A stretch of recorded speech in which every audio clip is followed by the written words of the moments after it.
My guest today is Alain Bertaud.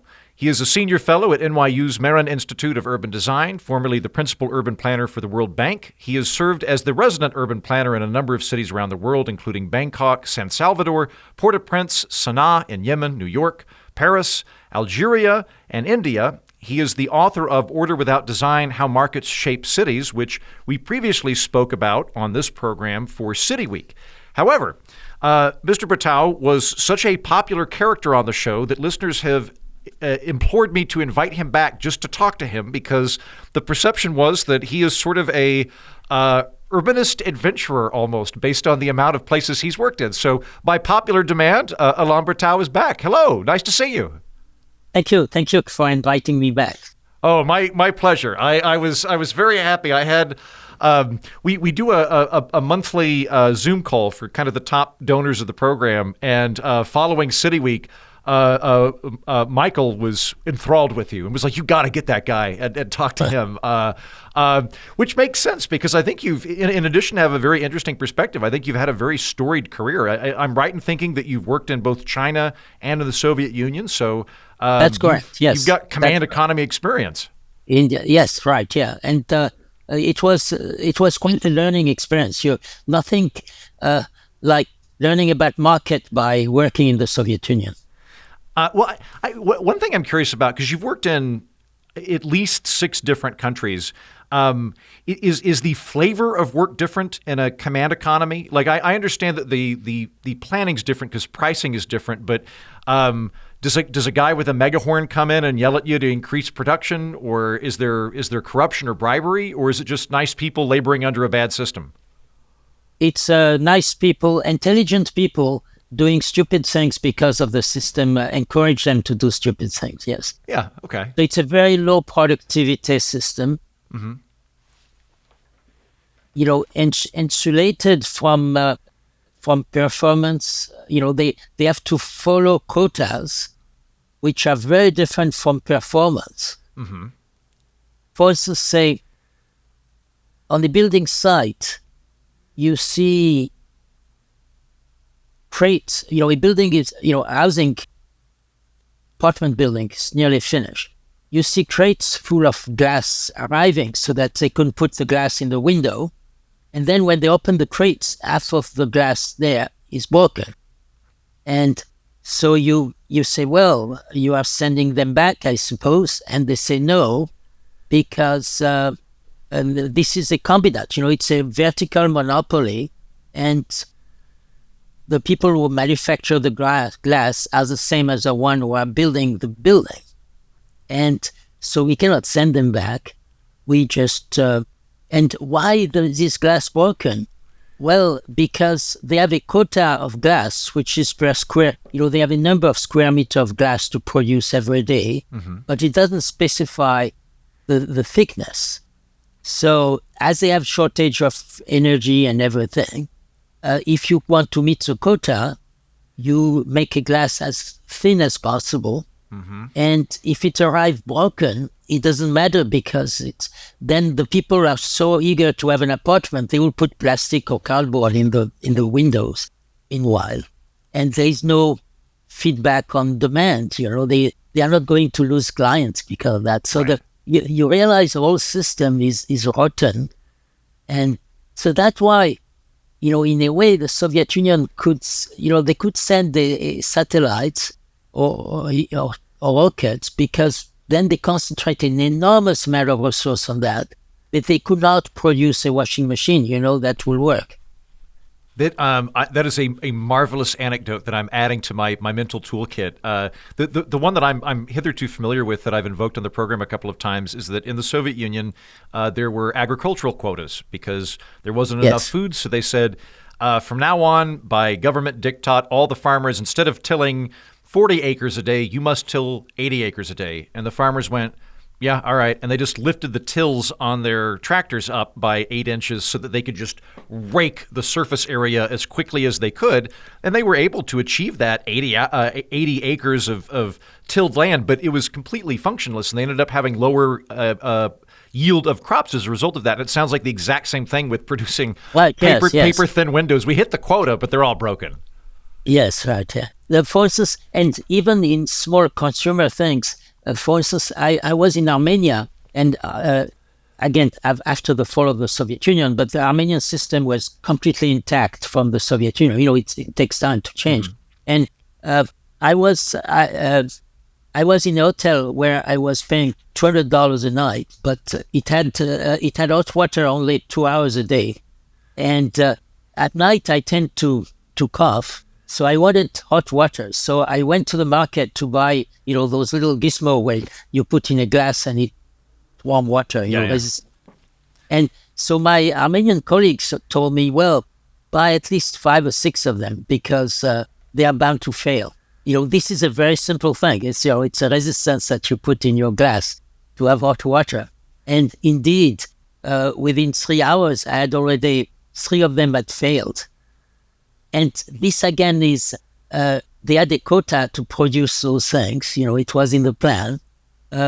Whether this thing worked or not didn't matter at all because there was no consumer response. There was no competition. That's fascinating. Okay, so that's almost like how when I travel, depending on the city I'm in, I might go, okay, well, I should show up. I should leave an hour and a half early because there might be traffic and there might be a line. Yeah. But there was that on the consumer level of, well, you want to buy 6 products because we know the competency rate is 50%. So if you buy 6, there's a decent chance one of them might work. That was just kind of how life was? That's right. Yes, exactly. And for something as simple as that, it was not, a high-tech thing. And I had the same experience in Cuba. I visited Cuba. I was invited, actually, for a conference in Cuba. And so I came with my computer. It was, early day of the computer. It was small computers, not very powerful. And they asked me, well, in the United States, how many computers do you have to buy in order to have one which works? And it was the same thing. They had the Soviet computers, and they cannibalized 2 or 3 in order to have one which eventually worked. So with my friends that are in academia and my friends that are in municipal government tend to have a disposition of if we just kind of got smart people in a room and gave them sufficient tools and money, we could fix everything. There's this kind of technocratic impulse that exists within academia. You do not appear to have that. Did you go into your career being more of an emergent order person, or is your amusing antipathy to communism something that came out of born experience? Experience, yes. I had no, in a way, even my first experience was, maybe I told you, working in Chandigarh when I was still a student. I hitchhiked my way to Chandigarh. I was 23 years old, and Corbusier at the time, Corbusier was kind of a god. And because he wrote books which were extremely, I think the style of Corbusier is very punchy. It's very attractive in a way. He talks nonsense really, but in an attractive way.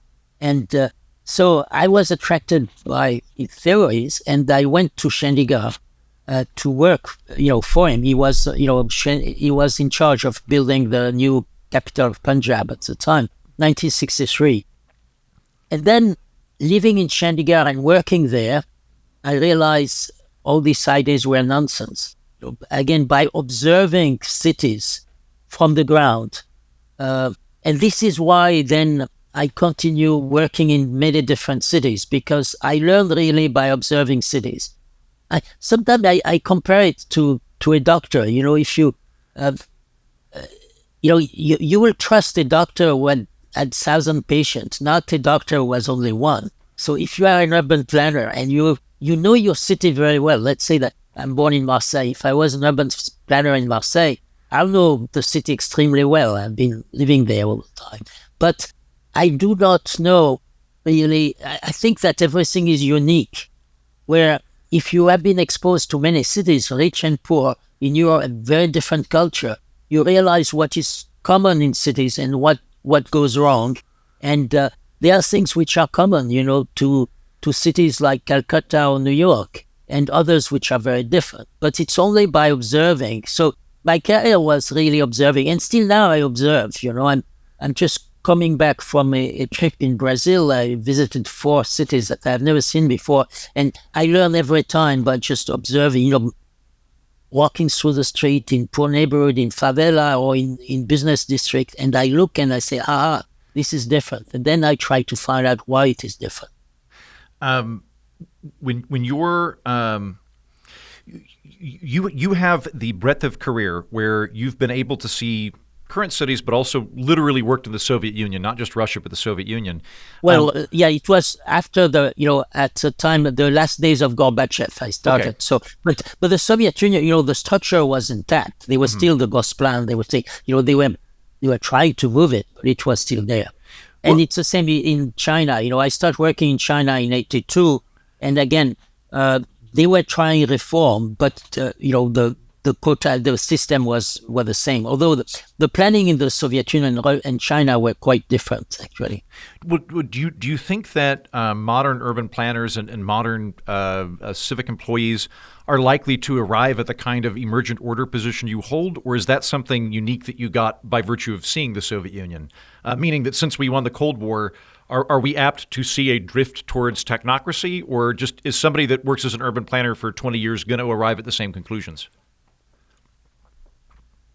No, I think there is a trend now that people realize after, using the traditional master plan. All cities in the world practically have a master plan. That means during 2 years they do a lot of effort to prepare a blueprint for the city for the next 10 years.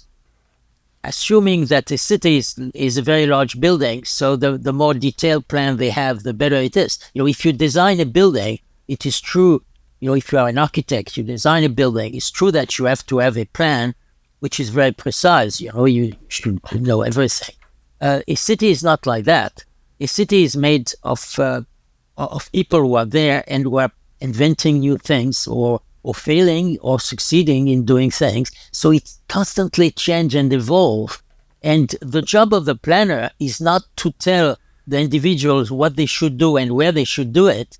It's just to provide the infrastructure so those people can do whatever they do. Yeah. So, it's a very different aspect. And so I have not been the only one, but I've been preaching that all my life. And I think now I see a trend. People realize after doing those master plans for many years that this is not useful, that they should do things a bit different.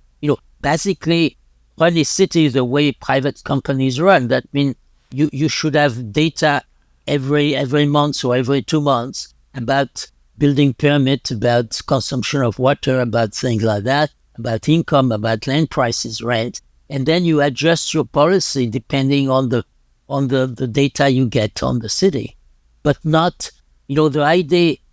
For instance, very often when I go to a new city, I see planners or even the mayor would tell me, we are planning a new Silicon Valley in this neighborhood.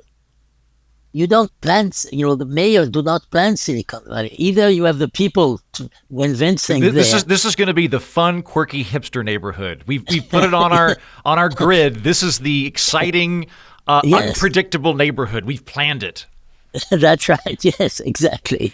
See, so this is very difficult, but in a certain way, we all live within market, but we do not understand market, which is interesting. The market are the one, because of prices and things like that, who allow people to start things and sometimes fail or sometimes succeed, depending on the demand of their product. And we are not familiar with that, although, I compare it to gravity sometimes. We live always gravity and the law of Newton and things like that. But some people think of a flying carpet and they continue to say, why don't we do a flying carpet? It's wonderful. It doesn't make noise. It doesn't use energy. But it is a flying carpet. It doesn't exist. Yeah. I can see how people would gravitate towards that, though. Like, if you were designing an iPhone, there's not a lot of wiggle room in an iPhone. Like if you're working at Apple and you go, I got this iPhone, I've made it the size of a brick, and 20% of it not even done. We'll figure that out on the fly. You'd get fired. You want to have this incredibly complex, meticulously detailed plan. You scale it up to a building. I still follow that. You're not going to design a building and go, well, we'll let the people figure out where they want to put an elevator. No, you need to put the elevator in advance. Right. But if you do that with a city, which you ought to do, and go, we're going to put in the roads and we're going to have some sewer regulations and maybe an electric power plant, but otherwise we'll let the people figure it out. It sounds like you're being sloppy and lazy, and I think that the natural impulse of someone that is intelligent, educated, and a hard worker would be to try to get very granular and plan it out. Right. Yeah. And in fact, it's opposite. But let's it's a little different from what you discuss here. In a city, you have really two types of land use. You have the private land, private lots, which are the use is decided normally by the user, and then you have the public one. The streets.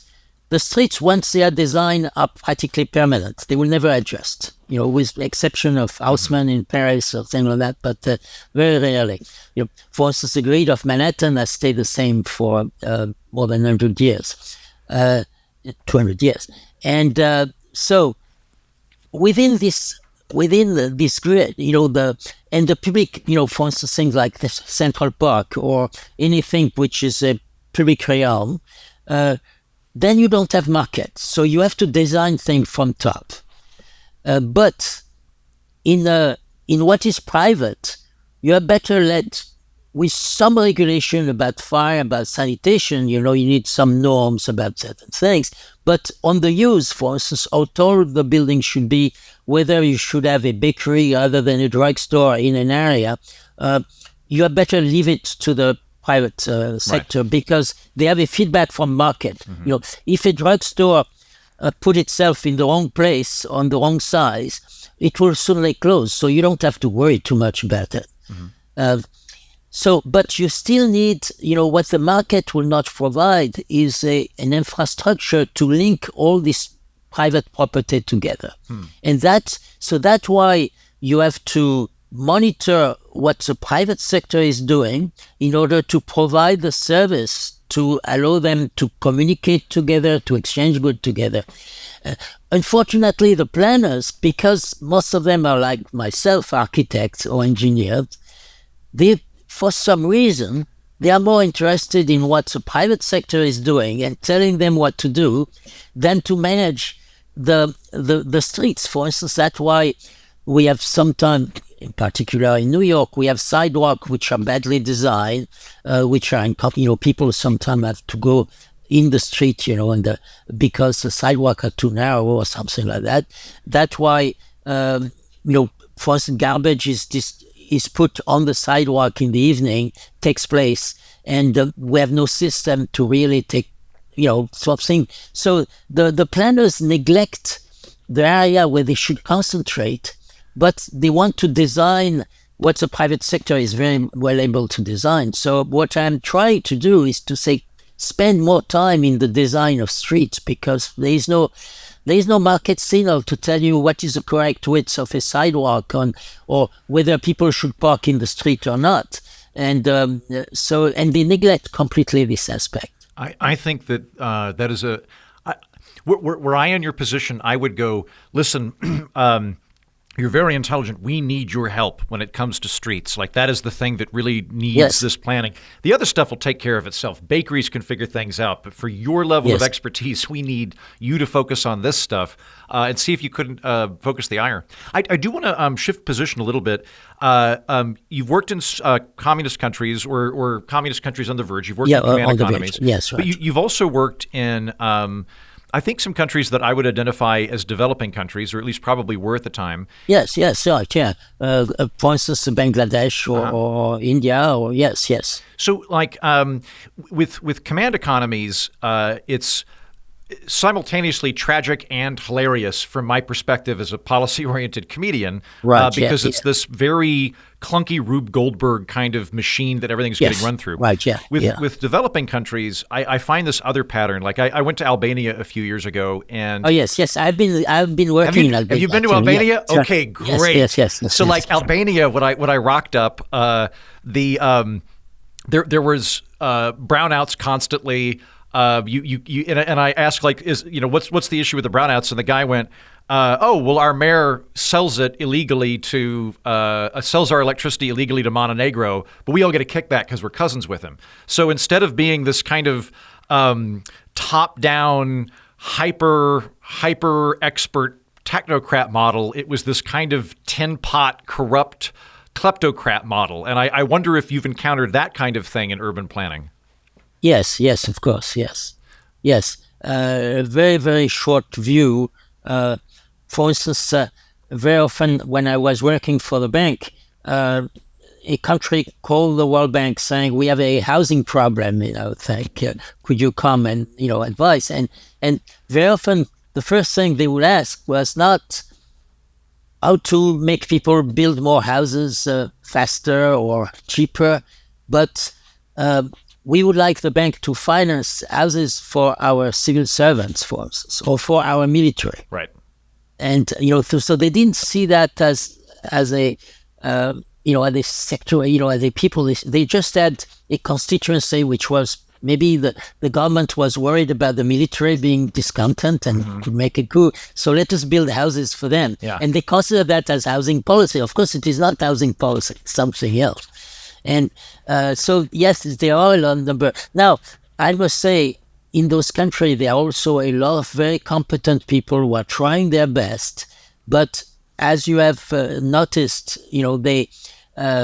their productivity is hindered by, for instance, power failure. They have a computer, but 3 or 4 hours a day it doesn't work because there is no electricity. They have to, they go back home and suddenly they have no water, so they have to store water or buy water somewhere. So their car is parked somewhere and then they have to pay bribe to a policeman to get it out or something. So they spend a lot of energy just trying to do the very basic thing that we don't think is an issue for us. It's not. So their productivity, if they could increase their productivity by having reasonable services, and I think that happened now in more. By the way, I have seen a lot of progress, in the 50 years since I have worked all around the world. There is an enormous amount of progress, in particular also in the level of education of the people who are in charge. Much better than they were 50 years ago. I'm delighted to hear that. I'm rather well. If you look at the numbers, poverty in the world has declined enormously in the last 50 years. Few people are aware of it, but this is a fact. Oh yes, that is something that we're talking about on this show regularly. That yes. If headlines came out once every 10 years, the headlines every 10 years for the last 60 would be, holy shit, another 30% of the world's poverty has been reduced. Amazing. Like it would be a That's series right. of newspapers talking about how amazing everything has been in the last 10 years. That's right, yeah. When we look at it on a day-by-day basis, it's like, somebody got shot in Brooklyn and the world's terrible. Right, yeah. Yes. Actually, I wonder here too. I did an episode on this program about a half a year ago on scaling, where I tried to get my head around, can government scale up indefinitely? So does something that work in Singapore, will that work, for the entire United Kingdom? Will something that works in Canada work for the entire United States? One of the pushbacks that I got from a listener was he theorized that the reason that government tends to work very well in Europe is not really because of the size of government, but rather through some quirk of history, there's just an expectation of low corruption, whereas that has not happened in, say, like Albania. And so that you just have lower corruption levels, and that translates to higher productivity. Do you think there's anything to that, or do you think scaling does affect just kind of the basic levels of governance? Yeah, I am... No, I think you have to have some type of decentralization. There is no doubt that high centralization produce inefficiency at the local level and more corruption probably. Although I'm not completely sure about that. Yes, probably. So, but you could have for instance, say the United States by some. Is extremely decentralized by world standards. For instance, local community, local town have a complete freedom on land use that they do not have in many other countries, which might not be, by the way, always a blessing, but so it doesn't depend on the size of the country; it depends on the institution. On the opposite, a country like France, my native country, is still extremely centralized by culture. It's Louis XIV, Napoleon, the history of the king who tried to assemble a very different region, and it's a cultural thing. People accept this enormous centralization. Things like university in France not so long ago were all dependent on the Ministry of Education. It was the minister who appointed the professors and things like that. Whoa, really? Yes, it's only recently, at least under Sarkozy, when Sarkozy gave the first time autonomy to some university, and now I think most of them are autonomous. But they were, promotion were, for instance, if you were a professor in Marseille, the promotion was to be nominated in Paris by the minister. Really? Wait, so if you were going to get tenure, or you were going to, I don't know how the hierarchy works in France. Yes, that's right. Yeah, go from associate professor to full professor, whatever, that would go through like the education ministry in the capital? Education ministry, yes. Which was the bureaucracy, which probably, there were certainly bureaucrats in the region to do that, but they were depending on the ministry. It was not so that was a revolutionary thing done relatively recently ago when Sarkozy was president. So you see that, but that was well accepted. You see that's what's strange. And for me, coming to the United States, I realized how extreme decentralized this enormous country is. It's a very large country at the time, extremely decentralized. We do not. In the American Constitution, you have a definition of what the federal government is allowed to do. Everything else is devolved to the states, and the states themselves devolve it a lot to the counties or to the incorporated cities. We do not have this equivalent, I think, in France. We have a constitution, but basically most of the money is transferred from the central government to the province and the city. There is now, some autonomy. We are going through autonomy, but so it's cultural. It's a cultural aspect because, say, Germany is very decentralized. Right, because Germany's a federation, whereas France has departments. It doesn't have states; it has departments. And they're like federal districts, basically. Now we have region, but the region are very recent. The region were in fact the province at the time of the king, and the revolution canceled the province in order to, revolution was Paris. The rest of the country was not so enthusiastic about the revolution. And so they divided France into 90 departments, at the time of revolution, 88 departments, so which were very, very small. The size of the department was, if I remember well, decided by how much you could cover to go to the main city, how much you could cover on horseback during one day. Well, and they did all sorts of other things too. Like, didn't they? The revolution tried to do metric time. Like, they wanted to get away from the 24-hour clock and have like a 25-hour clock because it was divisible by 5. Yeah, and also the weeks were 10 days, but that was mostly to remove religion from the life of the people, because then if you had 10 days a week, it was very difficult to know which sense day it was, and the months were all 30 days, and they changed. The name was changed. The name of the months was changed. That was in order to eradicate Catholic religion. Well, actually, could you elaborate on? So I spend a lot of time in the United Kingdom. I live in Edinburgh during the summer, so I can speak indefinitely about the differences between the British mindset and the American mindset. I really don't know a whole lot about the. I know of France in an abstract sense, but I don't really know France. So what do you see as the main differences in mindset between the American and the French world? I think that the French expect a lot from the government. Again, it's consistent with this centralization.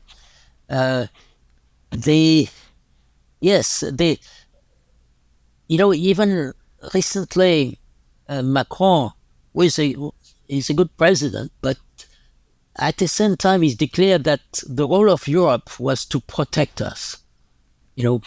They do not see Europe as a free market, as an area where you are free to move around, but more as a protection against other countries. But not militarily, protection against for jobs, Oh, got it. Okay. Yeah.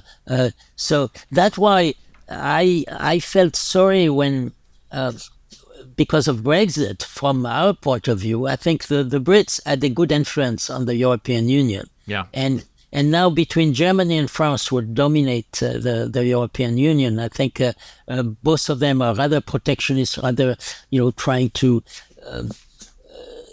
I mean, it's, the involvement of the government in every day, for a long time, I think it's still like that. When you have a sale, the department store make a sale, it's the government to decide which day it is. Which date it is? Yes. What do you mean by that? Like whether it falls on a Tuesday or a Wednesday? Yes.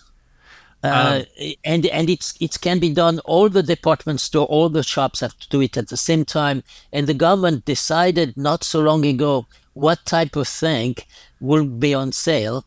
You had to have the merchandise in your shop for more than 1 year.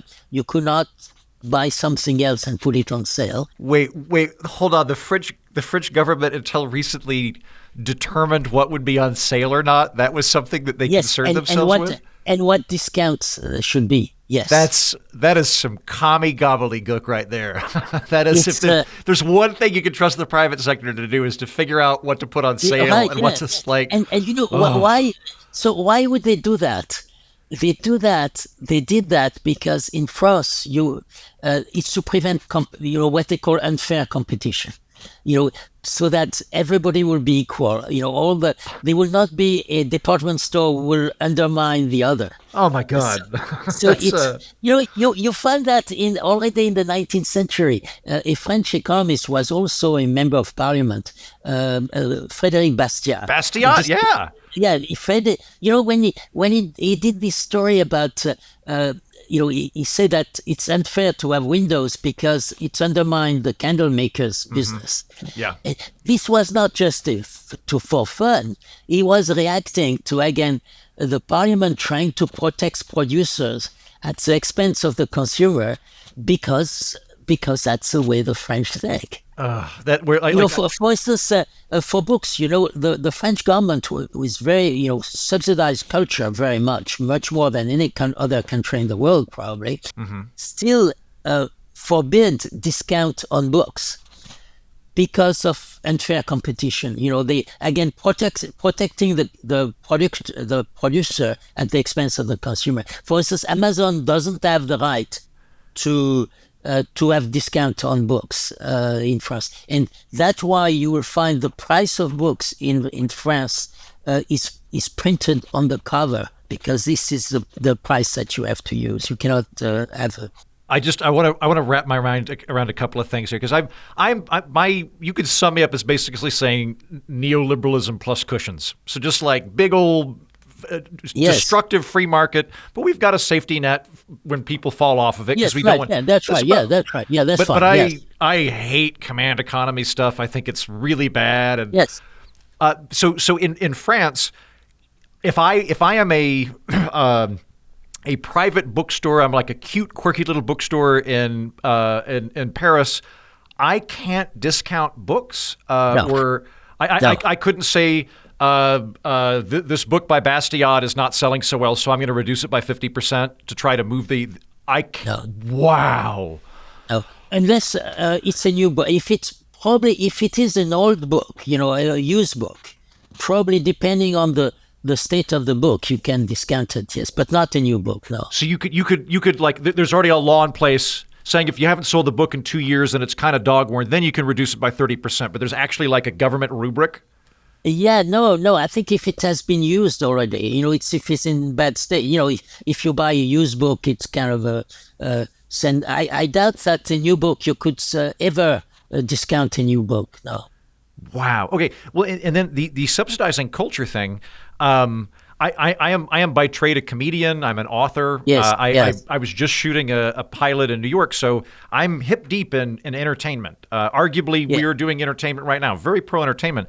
But Yes. I find it anathema for the government to fund entertainment because you're Yes. ultimately taking money from a bunch of struggling waiters and giving it to me, the guy that has a friend in government, or alternately a bunch of rich people are going, man, poor people are dumb. They want monster truck rallies. We should get them to like ballet. So let's take their money and subsidize ballet tickets, which will be cheaper for us, and then we'll get more ballet, even though they'll never go watch it. But that sounds like the French model. Is they're just the government needs to be supporting culture? Right. Yes. Yes. Wow. And of course, the problem is that to give subsidy to culture, you need a government committee who decide who will get the subsidy. If Yeah. not, everybody will be in culture and getting a subsidy. So that that explains why sometimes you have some extremely boring films in France. That the people who did this movie seduced the committee. Well, the committee again is a small group of people, and maybe the more boring it is, the more attractive they find it. I don't know, but this explains. I'm not saying there is some great French cinema, but I think that's it's very dangerous to subsidize culture, except maybe I will make an exception, but maybe because I'm French, for anything which is classic. For instance, a Comédie Française, I have no problem if they subsidize playing Molière, or something like that. Things, subsidizing the Louvre, I think, is a legitimate thing. And subsidizing modern art, I think, is very dangerous. Yeah.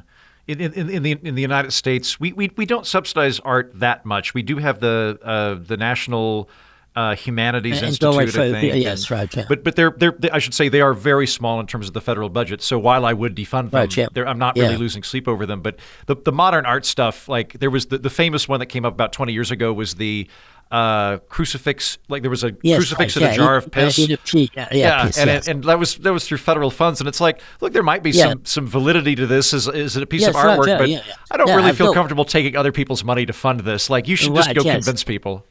Yes, right. Yeah, yes. That's so. Again, that's different from subsidizing American classics or something like that. Well, like even Frederick Hayek, who is like the archon of free market economics. Right, I believe he was in favor of subsidizing the opera. He was like, the government should print money, run the courts, and subsidize the opera. Because he didn't think it would work without that. Yes, because he was a Viennese. Because he was Viennese, yeah. If you theoretically, let's say.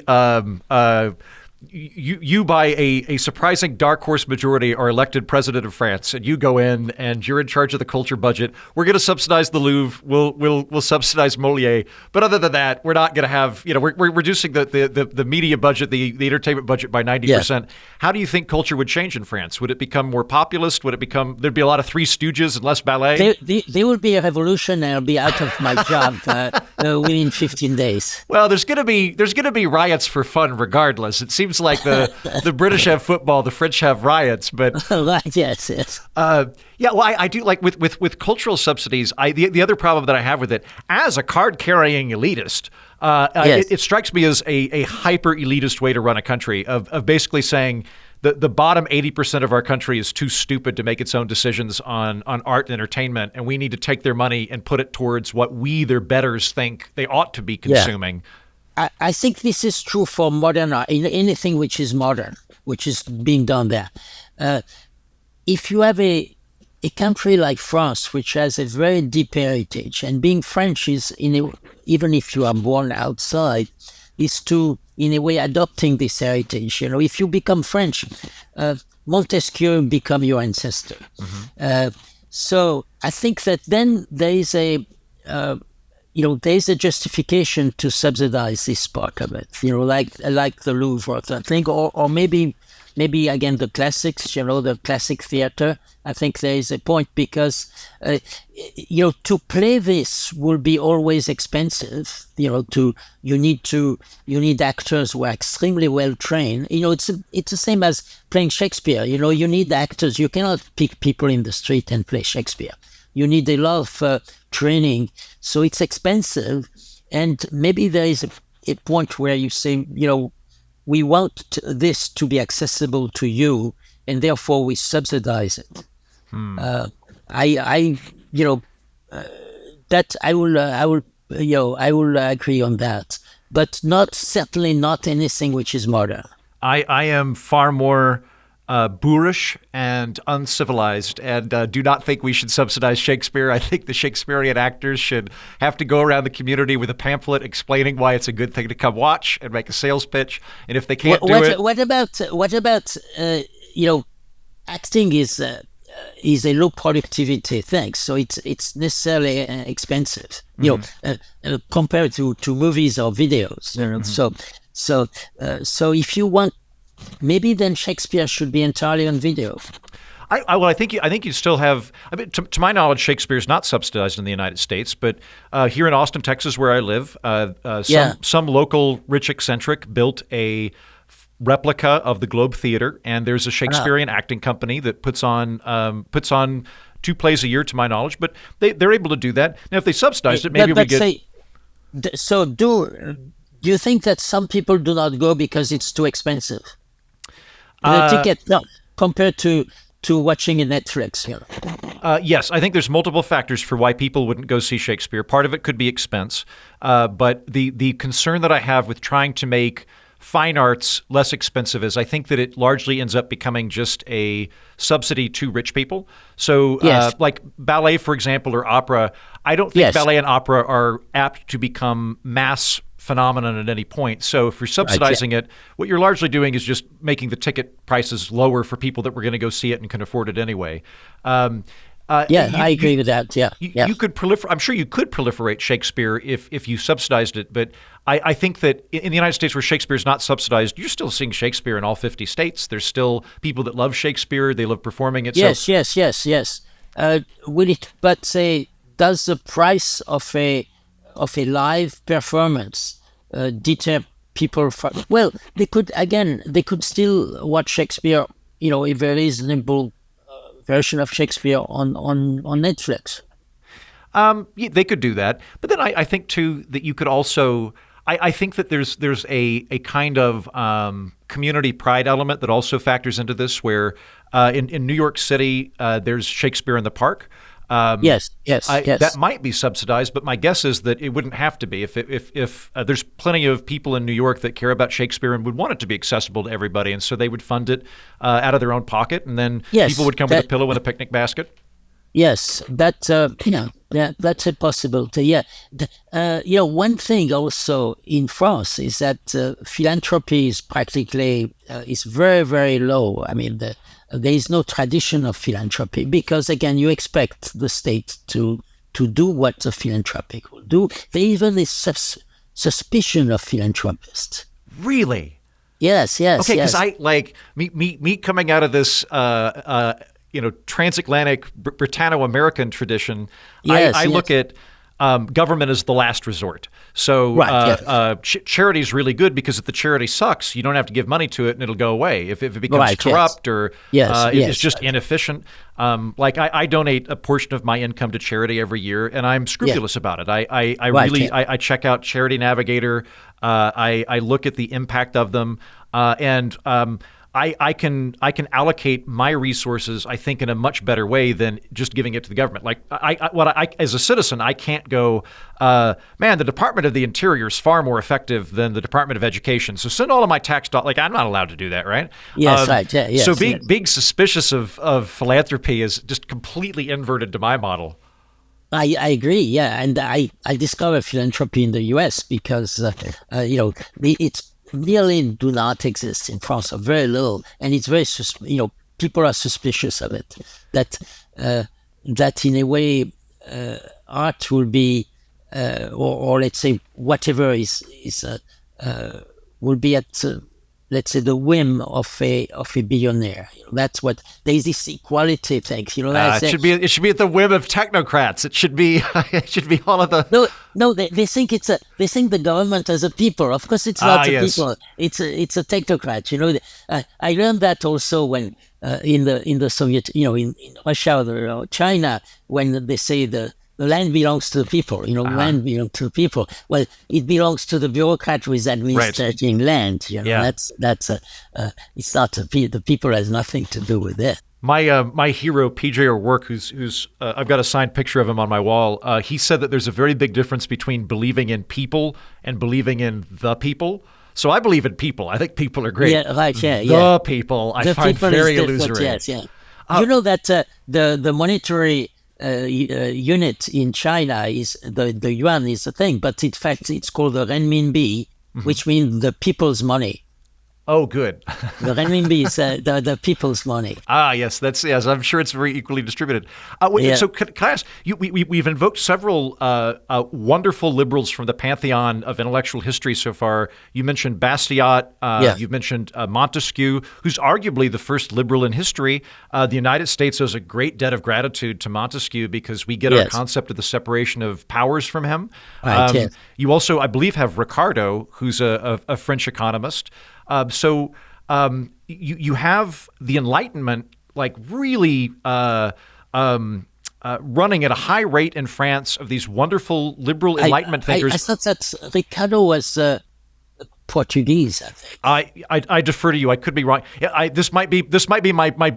I would be delighted to claim him as a compatriot, but this could well be my British snottiness kicking in, where I'm like, it's a continental person. Continental people. Yeah, yes, it's someone they have a funny accent. But you, for sure, you've got Montesquieu, you've got Bastiat. And the word laissez-faire, is French. Laissez-faire, yeah. Entrepreneur is French, that. So what happened? Like, because if I'd been making a bet in 1650. Of who's going to be the Enlightenment civilization that is going to be anti-authoritarian in its full reign, I would have gone with France because in Britain you don't have you have Hobbes and then Locke, and you don't really have what I'd call like liberals to like Locke or Adam Smith. But there are these concurrent developments going on in France, and then it takes this hard left turn. Like, why did it go in a different direction? I think the French Revolution. I recently gave a talk in Charleston about Adam Smith and Rousseau, and Rousseau is Swiss. He claimed himself as citizen of Geneva. That's right. I forgot about that. Yeah, he is Swiss. That's a good point. But some of part of his body is buried at the Panthéon in Paris as a Greek. He was one of the first men to be put in the Panthéon. And they would parade his treatise on the social contract. It would be in parade and annual festivals during the French Revolution. Of the Revolution. Yeah. So you see, Adam Smith is an optimist about human beings. And you feel that even when they fulfill their own interests, the sum of those interests benefit society, providing there is some general rules, let's say, of conduct, of contract, and so like that. Where Rousseau thinks that we are complete degenerate, since we have abandoned hunting and gathering, the good savage, and therefore, and any individual interest is necessarily the opposite of the public interest, and therefore, Rousseau always talk about virtue. And where Adam Smith say, I am very suspicious of the people who talk about virtue and make a business out of it. And so you see those two. And for some reason, it's Rousseau who won the war, of ideas in France. And we are still under Rousseau right now, I think, the influence of Rousseau, that somehow somebody who incarnates the general will has to rule the country in the name of the general will. And the more they contradict the individual interest of people, the better it shows that they are serving the general welfare. So that's these two ideas. Unfortunately, it's again, it's Rousseau who won, and not Adam Smith. This is a fascinating emblem of two different ways of approaching political economy. And I see this play out in the United States all the time. I don't know that it has a direct lineage to Rousseau, but it resonates with it. I have a very Lockean Adam Smith mindset. I'm a child of the Enlightenment. So I view the purpose of government as a last resort protective measure. The government exists to protect people from burglars, foreign armies. And we can expand that a little bit to poverty, and pandemic. Enforced contracts, yeah, exactly. But it's and people who are really out of luck, the 1%, your house burnt or something, or you are in terrible, you are in terrible health conditions. So, and that's predicated on an idea that most people are decent, and that that kind of Adam Smith perspective of if we can develop a system, which we have, that allows aggregate self-interest to lift the quality of life for everybody, great. Whereas there's a different mindset, and it sounds like Rousseau had this, of kind of the operative bad thing is greed. And the point of the government is to suppress greed and play whack-a-mole with greed. And if only we could give bureaucrats sufficient power to outlaw greed, that easily quantifiable metric phenomenon of greed that's very, very easy to pinpoint and regulate. If only we could have the government knock out greed, everything would be great. That's right, yes. In planning, many of my colleague planners think that when, again, there is a shortage of housing a bit everywhere, and they think it's about speculators. If you could eliminate speculators, then the problem will be solved. Speculators are people who, of course, benefit from the shortage created by government. Yeah. And we are all speculators. We are not going to buy something if we know that this product is going to go down in value in the next 5 years, right? So we are speculators. So this idea that speculators are special, they are a bit like child molesters or something like that. So people who are completely different from us. But if you can eradicate them, then that's it. Problem solved. I'm a fan of. That's a flying carpet. You see that? Yes, I call that. I am 1,000% with you. I'm a fan of Thomas Sowell, and he talks about in one of his books that for people that don't have a fundamental grasp of economics, the world is this kind of scary place buffeted by greed, and greed is the cause of bad things. But then when you start trying to investigate it, like. If your household earns $70,000 a year, congratulations, you're in the top 1% of the entire globe. Are people in Africa poor because you're making $70,000 a year? Yes. I would argue no, that probably everybody's going to be better by you making more money because we don't have a zero-sum game, and them making more money is ultimately going to benefit you too. For instance, people in poorer country benefit from the cheapest technology that we produce. Some years ago, people who could afford to telephone overseas, were only rich people. When I was a kid, calling the United States was you had to save money to do it. My parents would, when they were in college, if they wanted to make a long distance call, I think my mom was in Missouri for a little bit, she would call her parents collect to let them know that she had arrived safely at her destination. And they'd say, do you want to get a phone call from Deanne? Yeah. And they'd go, nope, because the whole purpose of it was just to let them know that she'd made it, because it was going to be like $30 just to talk for 5 seconds. And now it's free. We're talking for free over the internet in different cities. Yeah, that's right. Yeah. On affordable housing, to swing back to policy for a minute, let's say you've already become president. You've been flushed out via violent revolution for defunding the arts. Maybe even beheaded. Well, you haven't been beheaded. So in this scenario, the American government has invaded France and reinstituted you as president. You've come back. Okay. I'm the puppet president. You're the puppet president again. But we're fine with you dealing with housing policy. So if the Bertaud administration is now in favor, is now capable of dealing with housing, what would you do to create more affordable housing? I will remove all regulations having to do with the quantity of floor space and land which is used for housing. I will let just people decide where and when.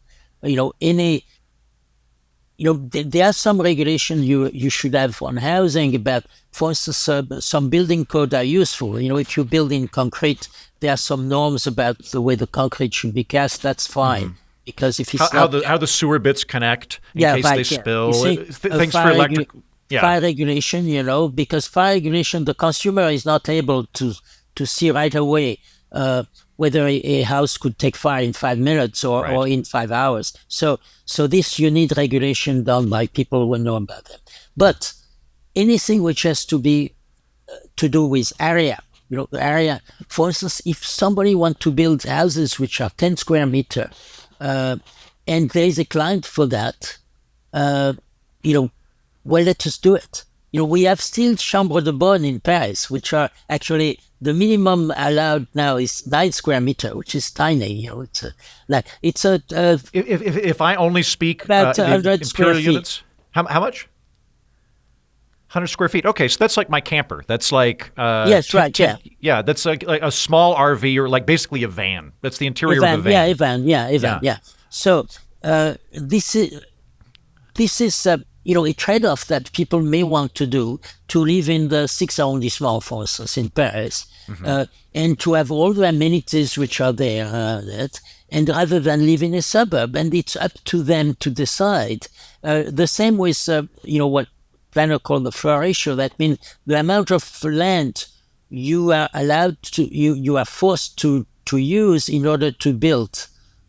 So you see, for instance, the height of building, all that should be left to the consumer. That means, basically, the government always limits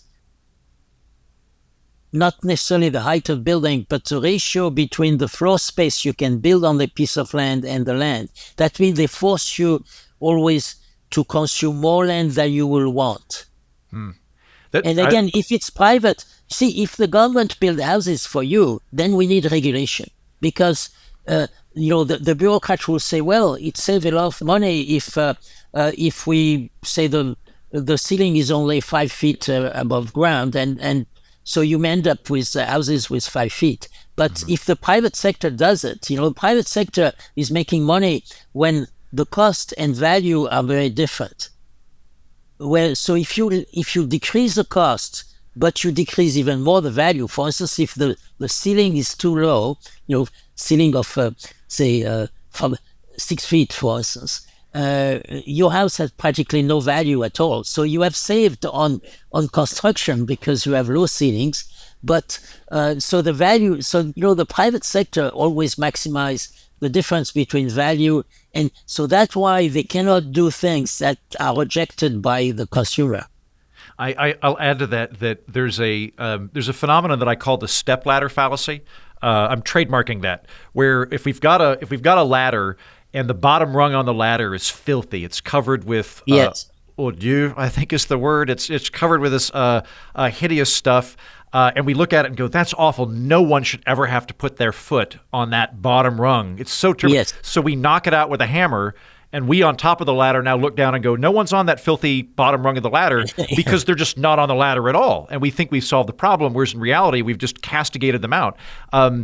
With a 100 square foot area, that sounds, if we were forcing somebody to live in that sounds inhumane. It sounds like Dickensian poverty. But you start thinking about it. Like I lived in New York City for 5 years. Yes.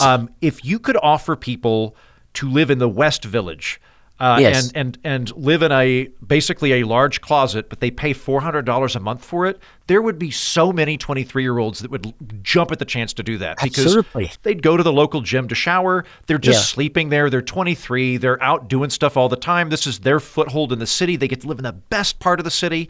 You're opening up options for people. And if you outlawed that, now they just they have to live in the outer boroughs. Or they don't move to New York, or they go there for 2 months and they leave. Yes. Yeah, that's when I lived, after I was married, lived in Paris, we had the equivalent of a Chambre de Bonne, but, we were 10 minutes from the Latin Quarter, and that for us has a value. We had the shower on the, shared by 4 rooms like that on the corridor, which was fine. We managed that. It was a trade-off we decided to make. Same when we moved to New York. We were at the time, we had 1 kid, so we were 3, and we found something. It was an old law tenement which was built in the 1880, and which would be unlawful now. but it was 28 square meters. So it was, so to, let's say about 350 square feet, which is forbidden now in New York to build. But fortunately, we found that, and that allows us to live in Manhattan, which allow us, again, all the amenities of Manhattan and meeting friends in the evening. If we have been, commuting to the suburbs to afford a minimum house, our entire social life would have been very different.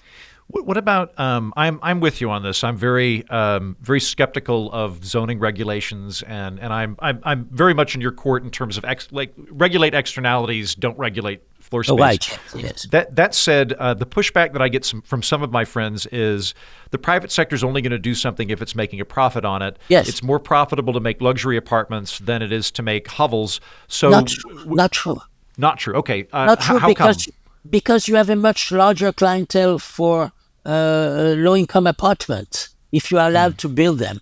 You see, go to Manhattan, you will find a McDonald's next to a French restaurant where you have to spend $200 per head. And then you have a McDonald's next to it. McDonald's, probably if I have money to invest, I'd rather invest in McDonald's than in the French restaurant, although they charge $200 per head.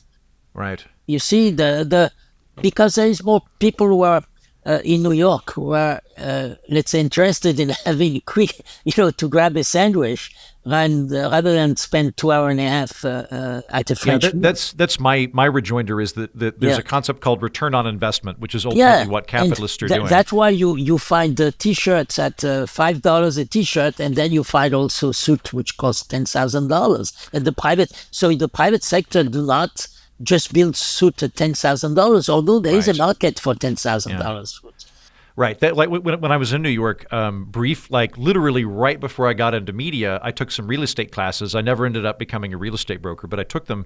And one of the classes was on ROI, return on investment. And they were explaining how to calculate ROI of this is the down payment for an apartment that you'd be purchasing as a landlord. This is the floor space. And they pointed to several instances where you're going to get more money. Like, for example, what do you call them? Trailer parks have a pretty high ROI rate. Like they're the cheapest in terms of housing, but you actually like buying 5 trailer parks that cost $100,000 is probably going to make you more money than buying an apartment building that costs $500,000 because you're getting more people through there. Absolutely. But then the problem now in our modern society is that if you try to create a trailer park, you will be sued by neighbors who say, we don't want a trailer park. So then it will become very expensive to build a trailer park. Yeah.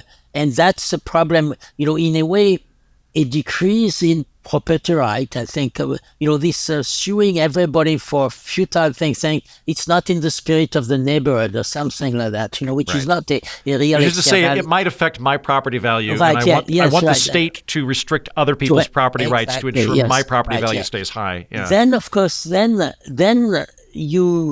if you are going to spend so much on a lawyer and it takes 4 or 5 years before you can build, then it's true. Then betting on the high end of the market is much better. You have more chance to survive selling your luxury product than a cheap one.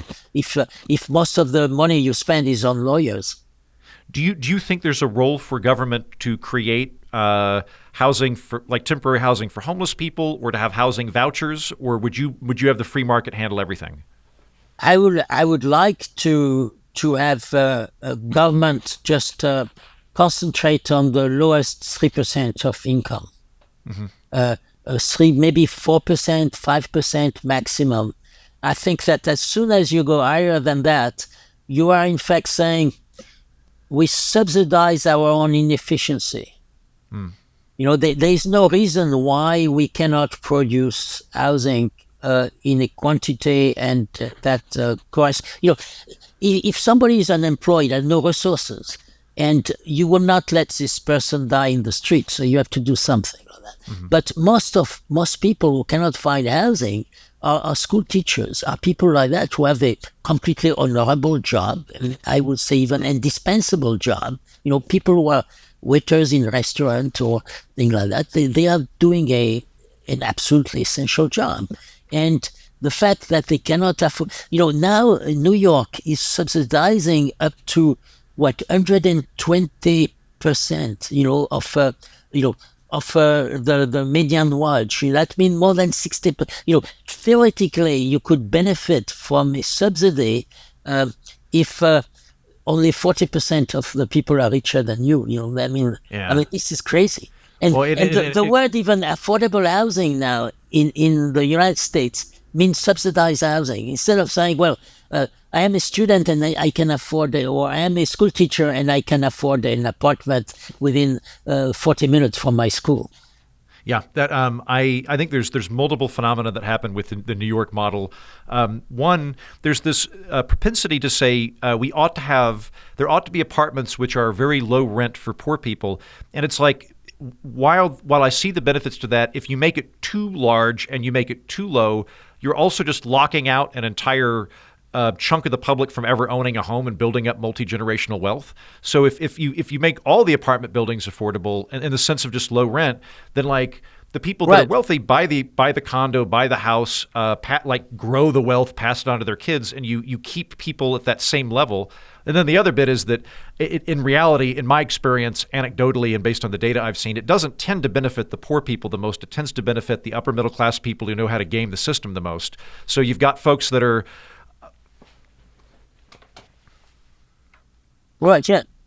You have two society. One living in a socialist system where goods are allocated by the government to you, and the other living in a capitalist society, which is of course much more efficient. So you have two people living in public housing in New York. I like that. The subsidy are, by the way, linked to their units. If they move out, they lose the subsidy. So they are so. If they find a job, fantastic job, but far away from their thing, they are tied to that. They are tied also to a neighborhood they may not like because it's crime prone or things like that. So in a way, the voucher is superior to the subsidy of thing. But say the voucher is a problem that if you have a supply constraint, and in the system like we have in all the cities of the United States and in Europe, by the way, also, because of regulatory constraint, because you can be sued, because you had to do an environment report, assessment before you can build anything. So if that's the case, then that's the reason, if you have a voucher system, which in fact increase demand, it's a way of increasing demand. You subsidize the income of some people, so you have more money trying to buy housing, but you have a supply constraint because you are sued, you cannot build anything, then you end up with more expensive housing. You have the same amount of housing on the market, but more money to buy it. And you also have distortions as well. So like in New York, what do you call it? Rent stability is extremely popular, and rental control is very popular. Right, when you look at the data, it's like the majority of places that have rent control in New York are affluent older couples that have like 1,200 square feet. And you'll get all these situations where two cases like that, exactly like right. that. And if you didn't have those rent, it's not that we want to impoverish anybody. It's that when your kids move out of your condo and you're scaling down, there are families that need that space, and it would make sense for you to move to an 800 square foot place. But as it is, you've got lots of like single people that are older that have money that have like 3 bedrooms that don't need them, and so you end up creating this distortion of the housing market that reduces the supply, that drives up demand, which ends up hurting the poor the most. But we don't see that. It just sounds like I'm trying to kick old people out of an apartment. Right, yeah, that's right, yeah. No, I mean, the rent control, again, it's a fine concept again. So two more questions for you, then we'll wrap up. To get back to the French mindset, I am guessing that the French are very pro-regulatory structure. Like they do they tend to have a before we do this, we should check with the government, or like have the government do stuff first and then build? Are they very permission based in their thinking? No, they expect the government to do a lot of things for them, including a lot of benefits, by the way, in France are not even targeted to the poor. It's a name of an egalitarian thing. For instance, if you have a above a certain age, you are entitled to benefit just because you are old, for instance, whatever your income. This is again equality next to fractality. Well, plus there's isn't the big fight going on right now is that I think everybody nationally gets their pension kicks in at like 50 or something, and Macron is like, we can't afford this. We're going to have to. Right. It has to be 52 now, where you get to retire. Yes. Well, he wants to put it at 64. It's 62, but although a lot of people retired before because they are special, for instance, people working for the railway, even if your job in the railway is to sell tickets on a small station on the Côte d'Azur, you retire much earlier because, the souvenir of the railway, the guy shoveling the coal in the locomotive, certainly a very difficult job. So there are a lot of regime of, where you retired at a rather high pension and early, and the French live longer and longer. So some now are spending more time retired than working. Mm-hmm. And then our population is aging. So, if Macron didn't succeed in the reform, it will mean that the young people will have to pay more taxes just when they are employed to pay for the people, the older people. Yeah, big intergenerational wealth transfer. Yeah. And then, of course, the older people being more and more numerous, they have more weight in the election than the young one, and the young also tend not to vote so much. That strikes me as unfair on two levels. While establishing that I think that there should be a social safety net for older people, and establishing that I think retirement plans are a good idea, although I would do something like Australia where they have an obligatory savings account. There's the intergenerational wealth transfer you allude to of younger people. You're actively taking their money and giving it to the age cohort that has the most money. But then also, I don't know the intricacies of the French system, but I'm assuming that a working class person would start working at like 17, 18, and is also going to die earlier than an upper middle class person. So I might start working at 18 and I might die at 60, whereas a upper middle class person is going to start working at 23, 24 and die at 85, 90. So as an upper middle class person, this is great because I start paying into the system later and I get to enjoy it for 20, 30 years. Whereas if I'm a working class person, I pay in early and I die before I get to enjoy it. So I don't know that ends up being a good class structure. Yes, right. Yeah, I'm not so sure about the numbers now. I don't think that in France now there are that much difference in the longevity, depending on some certain job. Yes, certainly, but not that many.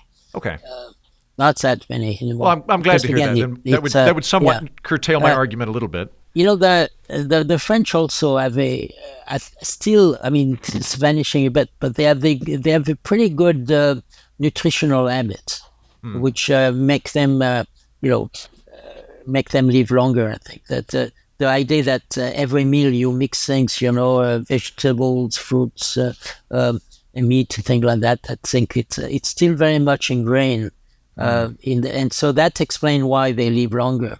And they live in much more walkable cities, so everybody's getting more exercise on a regular basis. Right, yeah. I mean, there are a number of reasons for that. I mean, some attributed to red wine. No, that's nonsense. Can I weigh in on this for a minute? This is my comedian brain kicking in because the resveratrol argument was a big deal about 20 years ago because there was the Gallic question because they go, the French have a high-fat diet, but they're skinnier than we are. They have less heart problems. Why is it? It must be red wine. And I started looking at that going, you're telling me somebody that drinks red wine lives longer than somebody that drinks malt liquor? Crazy. I wonder if there's any other correlations at work. Might the person that has a Merlot collection also have health care and gym membership, whereas the plastic jug malt liquor drinker does not have that? Like, it's just a proxy for wealth. That's all that is. But it would be a nice story if it was true. It's great if, the wine industry was brilliant to perpetuate that through a series of... Final question for you, because we talked about the French Revolution a little bit.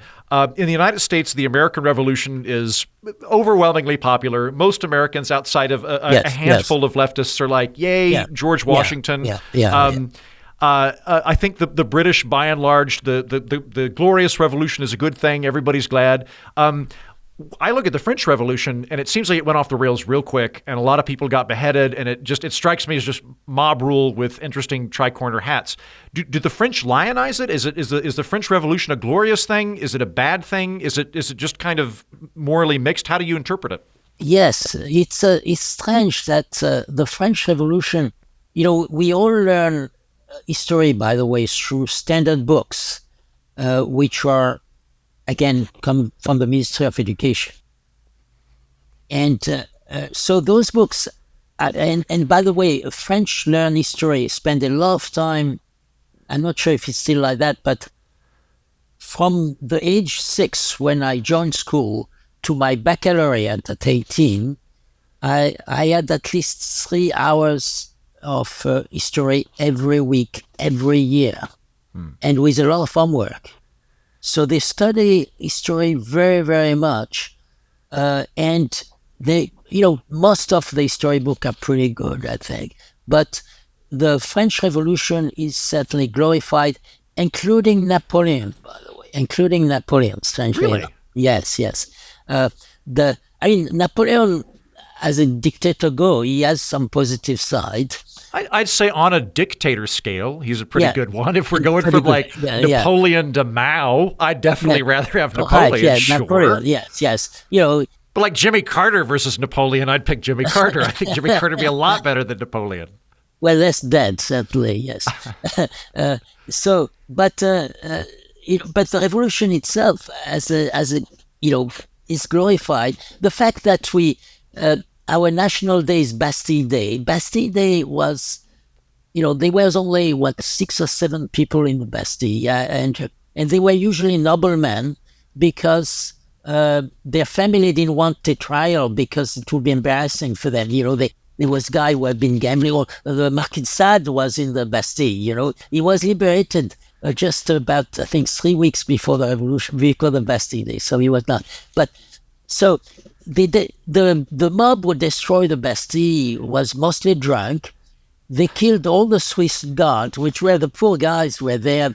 They find a job there because in Switzerland at the time it was difficult to make a living out of agriculture, and they were massacred. Although they didn't fire on the mob, when they asked permission to defend themselves, and the king said no, do not fire on French people, and so they asked to be let go.